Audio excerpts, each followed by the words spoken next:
This is Oregon running back Bucky Irving. He's tiny, but he led the class with a 56% success rate, obviously running behind a very good Oregon Ducks offensive line. They'll have a first-round center. Bo Nix was good. The whole thing was good. The question we have is, how much does the tininess actually going to hold him back in the NFL? Because this guy was super elusive, obviously start-stop capabilities, 85th percentile when it comes to receiving yards per game. So he runs with power for a small guy. He can catch the ball. That's usually the foundation that we're looking for, especially in fantasy land. But 5'9", 192, that's the transition issue. And not a good athlete. As you pointed out, a 4.55 40 at 192 pounds, 1.54 10-yard split. His vertical jump is in the 4th percentile. His broad jump is in the 26th percentile. Those are the negative numbers. A few more positive numbers are just outlandish for someone of this size. 69 forced missed tackles. That's the 4th best in the entire class, despite having the least amount of the other players in the top 6 at the position.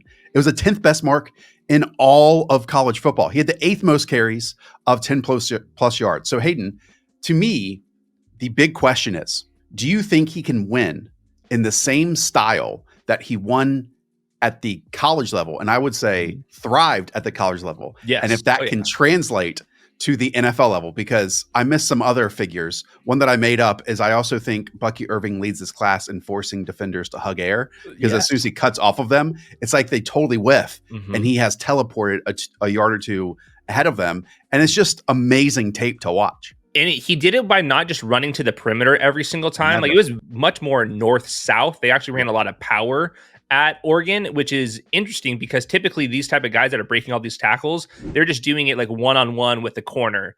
Cool, but not that impressive. He was actually getting north-south. So yeah, that's going to be the issue. I have a stat here in my database, which goes back to 2005. There has not been a running back to go before the 5th round who was under 200 pounds with a 4.50 40 or worse. That's Bucky Irving. Now, we just had a massive hit with Kyren Williams. So maybe, and Kyren Williams also was a north-south type of rusher. I think there's some differences between the two. I would not be surprised if Bucky Irving in preseason and in training camp, he's getting a lot of positive buzz.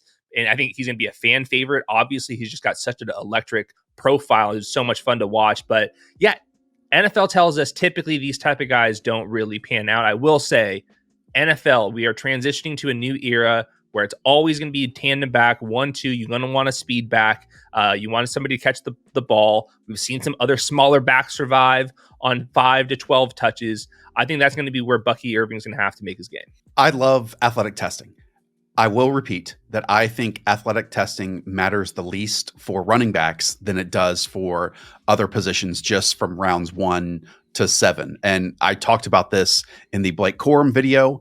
I will bring it up here. And to me, it's because that running backs have to process movement so quickly.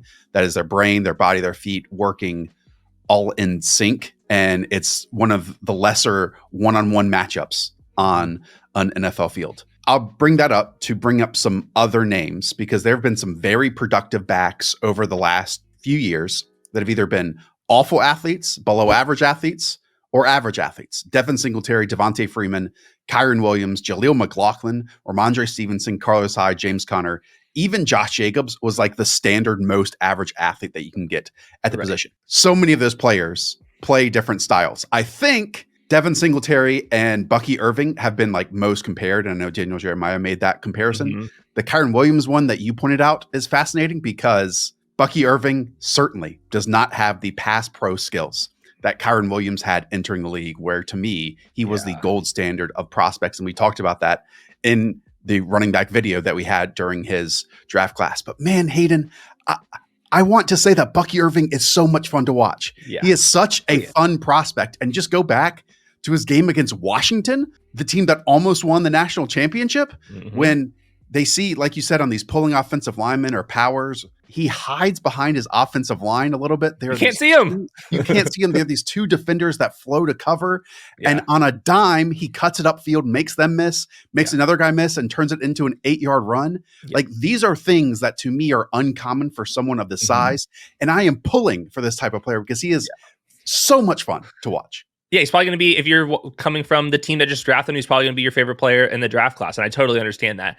His stop-start ability is really cool. I will say, coming out of those breaks, I don't think he has much burst. And I think that's going to be the thing that's probably going to hold him back at the end of the day. I thought that he had like below average shiftiness compared to like the NFL passing down backs that we've seen have success. He doesn't have the same burst as obviously the Devon Achans and stuff. And then going back to the Kyren Williams stuff, that was like my big note with Bucky Irving is I thought his pass protection was among the worst of all of them that I've watched. And it's literally just because you have to have mass. Like even if you are in there, you're going to get pushed back too much. He'll try to chop block some guys as well. And that's not very effective either. So he's just going to have to prove to be more explosive than what he is. But I will say he does run with more power than somebody that weighs 192 pounds. He's not just some gimmicky Mickey Mouse running back. He's trying to do the dirty work.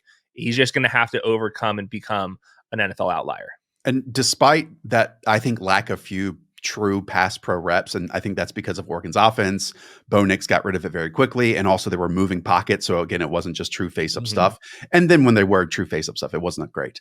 He is a very accomplished pass catcher. He had 64 targets this past season, 36 the year prior to that.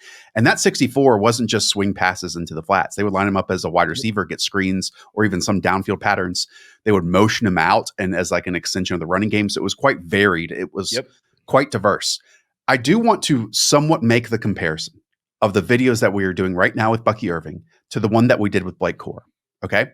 Because what we love about Blake Corum was there's zero wasted fat to his game, that he hits the holes and he's very decisive with it. I can say the same thing about Bucky Irving.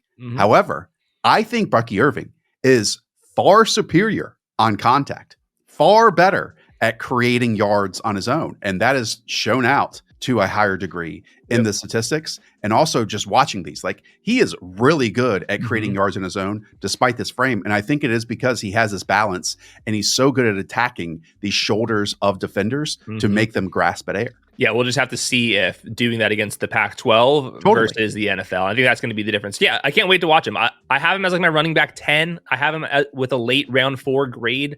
I think he has a decent chance to become an outlier. Maybe Dion Lewis is somebody that can kind of model his game after. But at the end of the day, we're talking about the NFL. And like those guys are really big and really fast typically. So we'll see. I can't wait to watch him. He's going to be super electrifying. If he goes to the right offense that's going to throw the ball to running backs, I think that's where we're going to learn to love Bucky Irving, especially in PPR leagues, something like that. Because like you said, he runs real routes. It's not just little dump offs out there. He can run real routes. He's definitely comfortable with his hands. That bears out with all the statistics. So yeah, exciting player.